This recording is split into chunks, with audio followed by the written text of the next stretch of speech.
चलो अब तीसरा का दूसरा प्रश्न देखो। तो तीसरा का दूसरा प्रश्न कैसे हल होगा? तो देखो, हल करने का बहुत ही आसान तरीका है। क्या करेंगे, ये जो माइनस है इसका अंदर पहले गुणा कर देंगे।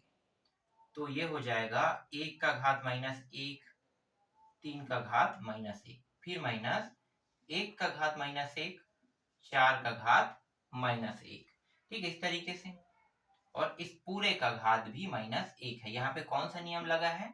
तो नियम देखो, ये वाला। ठीक है, m इसका भी घात आएगा, तो ये वाला नियम हमने लगाया है। तो a का घात m, नहीं a भी पहले लिखो। ठीक है, फिर a का घात माइनस माइनस नहीं m में रहेगा, m और a का घात n। ठीक है, यहाँ पे सिर्फ माइनस आ गया, लेकिन नियम हमने यही लगाया है। ठीक है, तो ये नियम जो है यहाँ पे पुट अप हुआ।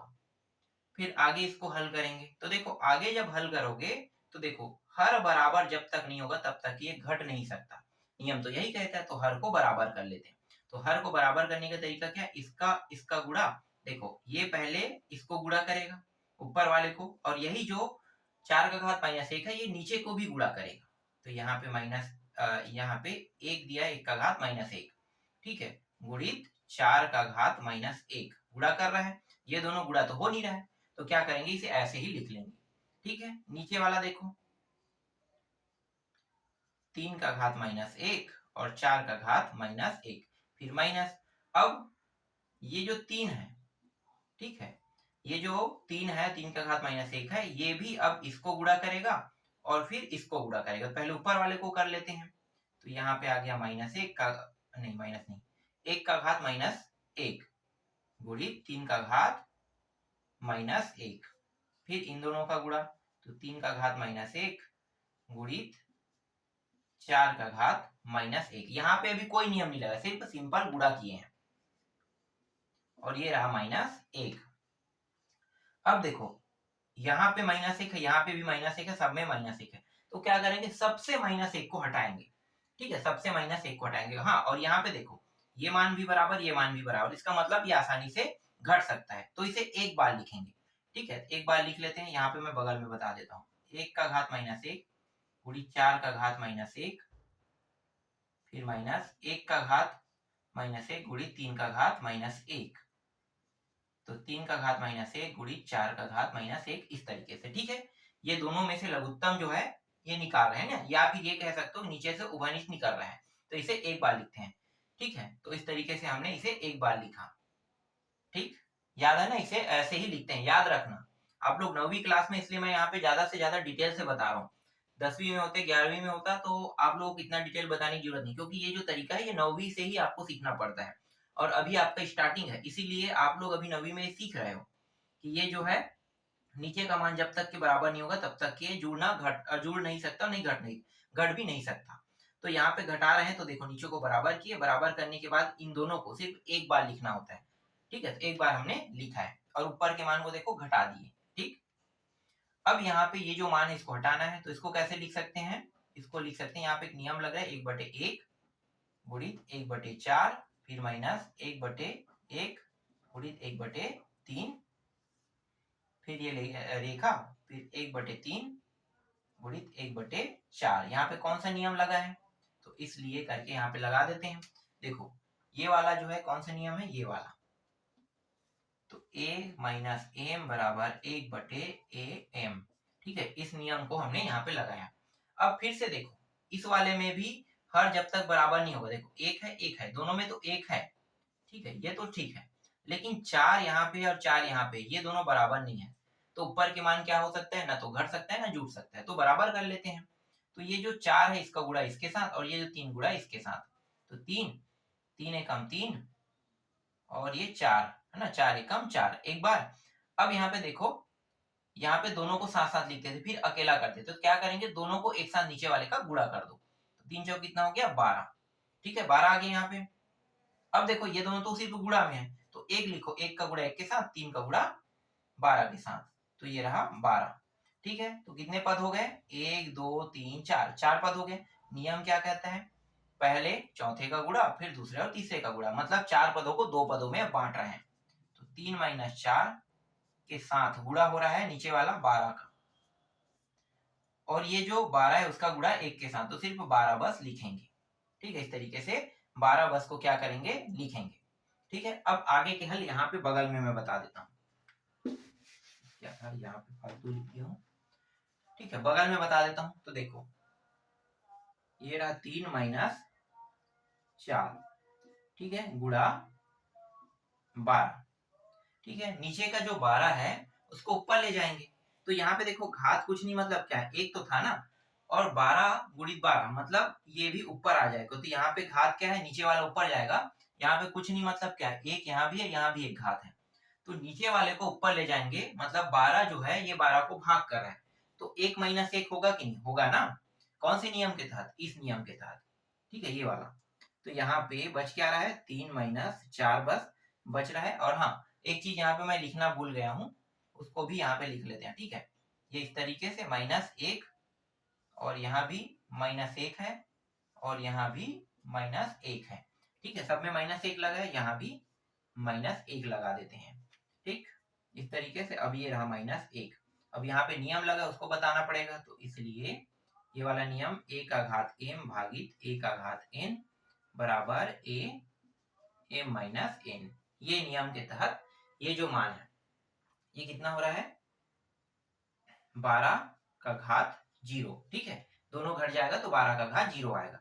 फिर आगे हल करते हैं। तो 3 माइनस 4 और एक मिनट, ये 12 का घात 0 वाले के ऊपर में भी -1 रहेगा ना, मतलब पूरे के साथ।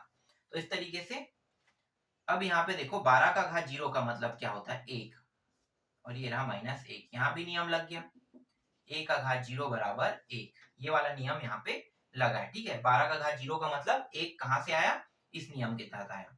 अब यहाँ पे 3 माइनस 4 है, इसका गुणा इसके साथ करेंगे, सेम मान आएगा। तो 3 माइनस 4, देखो 3 माइनस 4 और इसका घात -1। जब इसे आगे हल करेंगे तो ये हो जाएगा 3 माइनस 4, मतलब ये -1 होगा। ठीक है, माइनस वाला बड़ा है तो -1, और यहाँ पे इसका घात कितना है, -1 है। इसको और कैसे लिख सकते हैं, तो इसको लिख सकते हैं, नीचे में लिख लेता हूँ, 1 बटा -1। देखो 1 बटे ये -1, तो ये जो -1 है इसके लिए फिर से नियम लगा है। कौन सा नियम, फिर से वही नियम लगाओ, a का घात -m बराबर 1 बटे m, इस नियम के तहत। ठीक है, अब इसको आगे हल करते हैं। तो देखो यहाँ पे माइनस है, ऊपर में 1, तो ये जो -1 है 1 को भाग करेगा तो -1 ही आएगा। यही क्या है, आपके तीसरे का दूसरा का उत्तर है। ठीक है, तो तीसरा का दूसरा आप समझ में आया किस तरीके से ये हल हुआ है। और देखो कितने बार नियम लगा है, कितने बार, हर बार नियम लगा है ना, जितने बार भी लगा है उतने बार नियम को मैंने यहाँ पे पुट अप कर दिया है। ठीक है, चलो अब चौथा देखते हैं। तीसरा का दूसरा कंप्लीट होता है।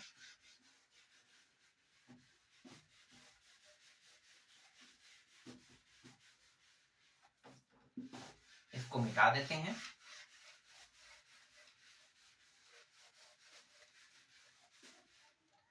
तीसरा के बाद चौथा,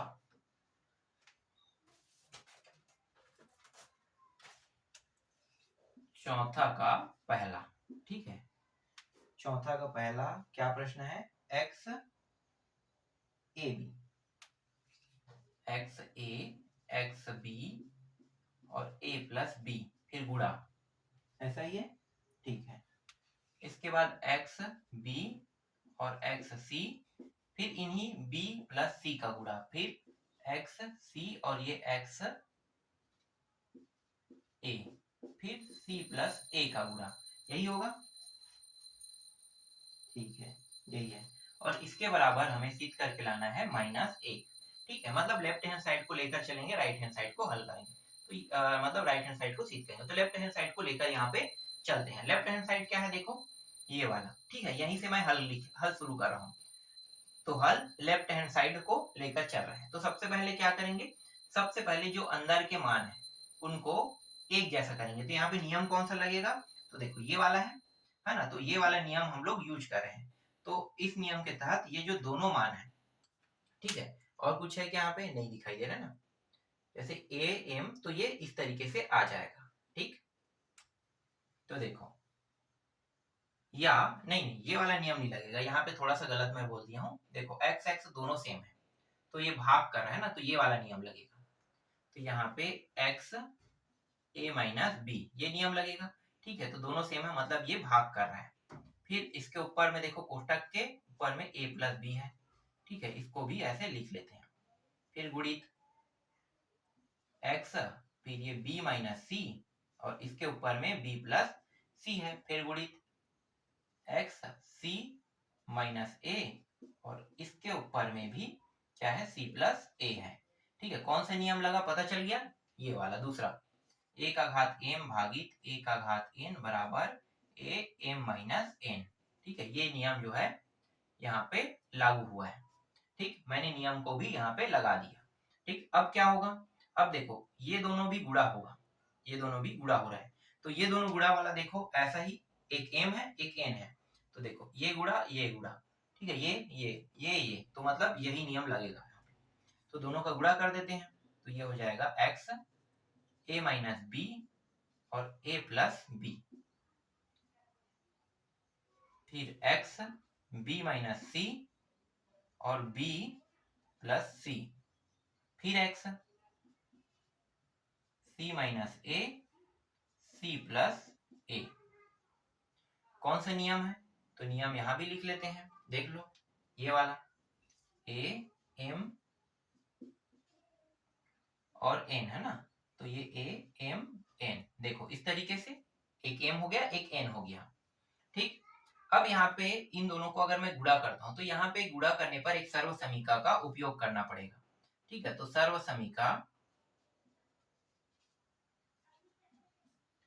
समीका यहाँ पे लग रहा है a minus b a plus b, तो a का वर्ग माइनस b का वर्ग आएगा। तो इसी सर्व समीका के तहत इसको हल कर लेते हैं। देखो a minus B b minus C है, तो a का वर्ग और b का वर्ग। ठीक है, यही सर्व समीका यहाँ पे यूज हो रहा है। तो इसको हल करेंगे तो x, तो ये a का गुणा और b का गुणा, और ये इसका इसके साथ गुणा होता है, तभी तो आएगा ना।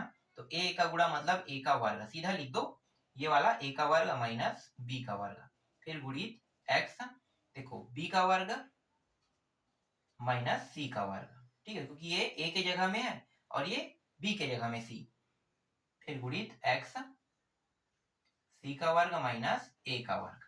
ठीक है, सर्व समीका जो पुटअप हुआ है उसको भी मैंने यहाँ पे बता दिया। ठीक है, अब देखो ये एक मान 2 और 3, और नीचे में देखो x x बराबर है, और ये सभी मान किसमें, गुणा में है, तो गुणा में ये वाला जो नियम है वो लागू होगा। तो यहाँ पे x a का वर्ग माइनस b का वर्ग, ठीक है, इसको जोड़ेंगे तो b का वर्ग माइनस c का वर्ग, फिर इसको जोड़ेंगे इसके घात को, तो c का वर्ग माइनस a का वर्ग।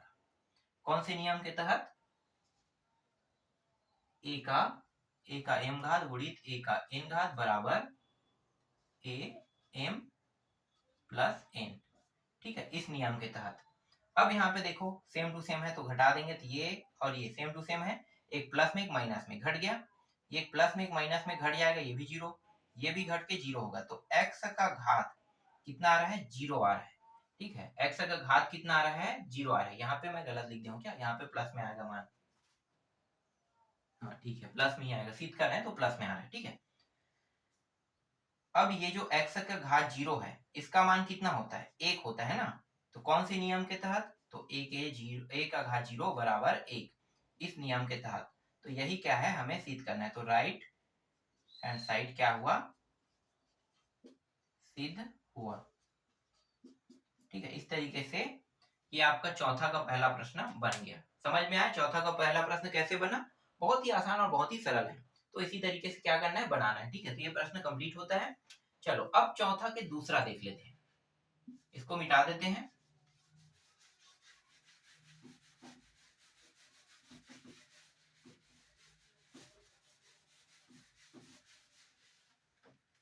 चौथा का दूसरा क्या है भाई प्रश्न, एक अपान एक प्लस एक्स और क्या है एम माइनस एन इस तरीके से दिया हुआ है, फिर प्लस, ठीक है, ये प्लस एक अपान एक plus x m minus n, m है क्या,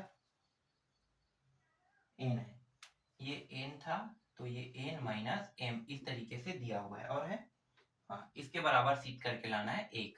ठीक है, सीध करके लाना है 1। तो यहीं से हल चालू कर देते हैं, लेफ्ट हैंड साइड को लेकर चलेंगे और सीध करके लाना है क्या, हमें 1 लेकर आना है। ठीक है, तो देखो कैसे हल होगा।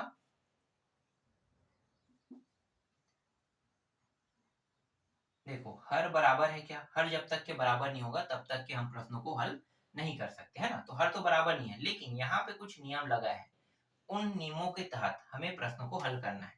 तो यहाँ पे एक को जैसा वैसा रहने देते हैं, ये वाला एक भी जैसा है वैसा, लेकिन इसको कैसे लिख सकते हैं, x m और x का घात n ऐसा लिख सकते हैं, बिल्कुल लिख सकते हैं। कौन सा नियम है मैं अभी बताऊंगा। ठीक है, तो ये एक, यहाँ भी x का घात n और x का घात m। ठीक है, देखो अब मैं नियम बता रहा हूँ। तो देखो नियम है आपका ये वाला, ठीक है, क्योंकि ये m माइनस n था तो हमने इसे इस रूप में बांटा है। तो यहाँ पे बता देते हैं कि a का घात m भागित a का घात n बराबर a m माइनस n, यही नियम यहाँ पे लागू हुआ है। अब देखो यहाँ पे कुछ नहीं मतलब एक है, यहाँ पे कुछ नहीं मतलब एक है। तो जब तक के हर बराबर नहीं होगा तब तक ये जुड़ नहीं सकता। तो हर को बराबर करने का तरीका क्या है, इस एक का इसके साथ ऊपर नीचे गुणा, इस एक का इसके साथ ऊपर नीचे गुणा, और ये जो एक्स एन है इसका ऊपर नीचे यहाँ पे गुणा, और ये एक्स एम है इसका ऊपर नीचे गुणा। ठीक है, तो चलो कर देते हैं। तो पहले इसका करते हैं, इन दोनों के साथ गुणा। तो ये हो गया एक्स एन, इसका गुणा इसके साथ करेंगे तो ये एक्स का एम का एम आएगा। फिर इन दोनों का साथ में गुणा तो ये एक्स एन रहेगा। फिर प्लस एक, सेम ऐसा ही इसका गुणा इसके साथ तो एक्स एम, इस एक का गुणा इसके साथ तो ये एक्स एन, और इन दोनों का गुणा तो ये हो जाएगा एक्स एम। कितने पद हैं आपको अभी दिखाई दे रहा होगा, तीन पद दिखाई दे रहा होगा ना, तीन पद है। लेकिन जब तक के चार पद नहीं होगा तब तक हल नहीं कर सकते। तो ऊपर का एक मान जो है वो हमें दिखाई नहीं, कौन सा, दूसरा, 1/1 1/1। अब चार पद हो गया, पहला चौथे का गुणा, है ना, वैसे ही करते हैं, पहले और चौथे का गुणा, फिर अगले का गुणा, है ना। तो देखो अभी तो हमने इसको बराबर किया है ना, ये वाला बराबर है, ये वाला बराबर, और कुछ बराबर होना बाकी है क्या, हम बाद में देख लेंगे। पहले और चौथे का गुणा पहले करते हैं, पहले और चौथे का गुणा मतलब इसका गुणा इस एक के साथ तो ये एक्स एन आ जाएगा। ठीक है, अब ये जो एक है और इसका गुणा इसके साथ, तो एक का गुणा जब करेंगे तो ये सेम टू सेम मान आएगा, तो x n plus x m. ठीक, फिर प्लस सेम वैसे यहाँ भी करेंगे, पहले चौथे का गुणा फिर दूसरे तीसरे का गुणा, तो ये एक्स एम ऊपर चला जाएगा, एक के साथ गुणा होगा, है ना, और ये जो है एक के साथ गुणा होगा तो सेम टू सेम यही मान आएगा, तो x m plus x n. अब देखो यहाँ पे हर दोनों के बराबर है ना, हर बराबर मतलब क्या हो सकता है, ये जुड़ सकता है, तो जोड़ देते हैं। तो ये x n plus x m, और इसको एक बार लिखना होता है ना, तो यहाँ पे मैं बता देता हूँ कि इसे एक बार लिखना है, तो x n plus x m. ठीक, अब दोनों के कोष्टक के अंदर लिख लेते हैं, यहाँ भी घात एक है, यहाँ भी घात एक है। तो यहाँ पे एक नियम लगेगा, कौन सा नियम है पता चल गया होगा, एक्स घात एन प्लस एक्स घात एम। यहाँ पे ऊपर ये वाला प्लस में और नीचे वाला जब ऊपर जाएगा तो क्या हो जाएगा, माइनस में। ठीक है, माइनस में हो जाएगा। तो चलो अब इसको हल करें। तो यहाँ पे जो नियम लगा है उसको लगा देते हैं, ये वाला नियम लगा है, एक्स का घात एम भागित मतलब ए का घात एम भागित एन बराबर ए एम माइनस एन, यही नियम लगा है ना। ठीक है, कूलर की स्पीड को मैं कम कर देता हूँ। ठीक है, थोड़ा सा मैं कूलर की स्पीड को कम कर दिया। चलो अब देखो यहाँ पे ये कितना होगा घटने के बाद, ये आ जाएगा 0। ठीक है, 0 आ रहा है, और किसी भी संख्या या किसी के ऊपर 0 लगा है घात में तो हमेशा कितना प्राप्त होता है, हमेशा 1 प्राप्त होता है। किस नियम के तहत प्राप्त हुआ, a का घात 0 बराबर 1, देख सकते हो a का घात 0 बराबर 1 जो है वो प्राप्त हुआ। तो यही क्या है, आपके प्रश्न का उत्तर है। तो राइट हैंड साइड क्या हो रहा है, सिद्ध हुआ, है ना, हुआ। तो इस तरीके से ये आपका चौथा का दूसरा भी कंप्लीट होता है। ठीक है, चौथा का दूसरा भी यहाँ पे बन गया। ठीक, अब पांचवा प्रश्न देख लेते हैं, चौथा के बाद पांचवा। अब इनका जरूरत जो है वो अब पड़ेगा नहीं, 4 तक के प्रश्नों में इनका जो जरूरत है वो पड़ रहा था, तो अब पूरे को मिटा सकते हैं। ठीक है, अभी पूरे को नहीं मिटाते, चलो यही बस को मिटा देते हैं। अब जो नियम है उनका उपयोग करने की जरूरत नहीं है। 4 तक के प्रश्नों में नियमों का उपयोग कर रहे थे ना। अब जो 5वां प्रश्न है वहां पे कोई आवश्यकता नहीं है। तो 5वां का पहला प्रश्न देखो, 5वां का पहला प्रश्न यहाँ पे क्या है, मानक रूप में लिखिए कह रहा है। तो ये जो दिया हुआ है ना, बहुत बड़ा बड़ा दिया हुआ है। जैसे कि देखो, 0 के बाद दशमलव, फिर कितने संख्या है 0, तो मैं गिन लेता हूँ पहले। 1 2 3 4 5 6 7, 1 मिनट, 1 2 3 4 5 6 7 8 9 10 11, 11 जीरो। तो 11 संख्या जीरो लगाएंगे। 1 2 3 4 5 6 7 9 10 11, 11 संख्या जीरो के रहने के बाद 8 5 2, 8 5 2, इसे मानक रूप में लिखना है, मतलब बटा के रूप में लिखना पड़ेगा। ठीक है, तो बटा के रूप में लिखने का बहुत आसान और बहुत सरल तरीका है। क्या है, ये जो पीछे के 3 अंक है पहले इसको उतार लो, तो कितना होगा 852। ठीक है, अब गिनो कितने हैं। एक देखो, ये तो 11 है, 12 13 14, 14 हो गया। ठीक है, तो ये जो है ये दशमलव 1 के रूप में काम करता है। मैंने बताया था ना 1 के रूप में काम करेगा। तो ये 1 के रूप में होगा। 1 2 3 4 5 6 7 8 9 10 11 13 14, 14 जीरो लगा दो। 3 हो गया, 4 हो गया, 5 6 7 8 9 10 11 12 13 14, 14 जीरो। क्योंकि यहाँ पे देखो ये जो संख्या है ये टोटल 14 है, 14 तक के है। तो 14 तक के मतलब 14 जीरो। ठीक है, ये जो 852 है मैंने पहले ऊपर में ले लिया है, लेकिन ये गिनती में सभी को एक साथ लेना पड़ता है। ठीक है, एक साथ हमने इसको भी ले लिया, फिर 852 इस तरीके से। अब देखो ये 14 जीरो, तो 14 जीरो के साथ इसी तरीके से लिखने की जरूरत नहीं है। 10 का घात सीधा 14 कर दो इसे। ठीक है, क्योंकि 10 का घात 14 मतलब 14 बार जीरो लगा है, ये बता रहा है। मतलब 14 बार 10 है कह सकते हो आप उसे, 14 बार जीरो इसके पीछे में लगा है, ये भी आप कह सकते हो। ठीक है, तो इतना ही निकालने के लिए कहा था। देख लेता हूँ मैं एक बार उत्तर। हाँ, थोड़ा सा और आगे हल करने के लिए कहा है। ये जो 52 है, ठीक है, ये जो 52 है, इसको अगर 10 से भाग दे दिया जाए, कितने संख्या है, 2 संख्या है ना, तो 2 संख्या है, तो यहाँ पे इसको कैसे कर सकते हैं, इसको दशमलव पॉइंट में लिखना है। तो ये 8.52, ठीक है, 8.52। तो ये 10 का घात 14 जो है, 10 का घात 14 जो है वो हो जाएगा कितना, 12। ठीक है, देखो यहाँ पे एक नियम लग गया है। तो ये 8.52 10 का घात 12 कौन से नियम के तहत ये आया है, तो देखो ये वाला नियम भागित वाला है। तो AN, देखो मुझे लगा था कि ये नियम अभी लगेगा नहीं, लेकिन देखो यूज हो गया, इसलिए मैंने इसे मिटाया नहीं। तो ये AM माइनस N। ठीक है, तो ये प्रश्न बन गया, ये आपके 5वें का पहले प्रश्न का उत्तर है। तो 5वां का पहला इस तरीके से हल होता है। ठीक है, इसके बाद दूसरा, इसमें बहुत सारे प्रश्न है, एक ही प्रश्नों को अभी मैं बना रहा हूँ, क्योंकि मुझे नहीं लगता है कि आप लोग इन प्रश्नों को देखोगे। एक बार मैं आपको ये रिपीट बता दूंगा। ठीक है, तीसरा का पहला का जो 5वां प्रश्न 3.1 है ना, 3.1 प्रश्नावली के अंदर जो 5वां का पहला प्रश्न है, दूसरा तीसरा, इसको मैं आपको बाद में और डिटेल से बताऊंगा। इसलिए मैं ये बाद में डिटेल में बताऊंगा यार, क्योंकि यहाँ पे जो प्रश्न है इसके अंदर और भी प्रश्न है, और मैं एक वीडियो में इसे क्लियर नहीं कर सकता। वीडियो बहुत लंबा बन रहा है और अपलोड करने में बहुत समय लगता है, इसलिए ये जो 5वां का पहला है उसको बाद में बताऊंगा। फिर दूसरा छठवा के अंदर प्रश्न, फिर 7वां को, उसको एक अलग वीडियो में मैं पूरा कंप्लीट करा दूंगा। जो भी डाउटेड रहेगा आप लोग उस वीडियो के माध्यम से उन डाउटों को क्लियर कर सकते हो। ठीक है, तो आज के वीडियो में बस इतना ही, बचा हुआ टॉपिक मैं आपको नेक्स्ट वीडियो में बताऊंगा।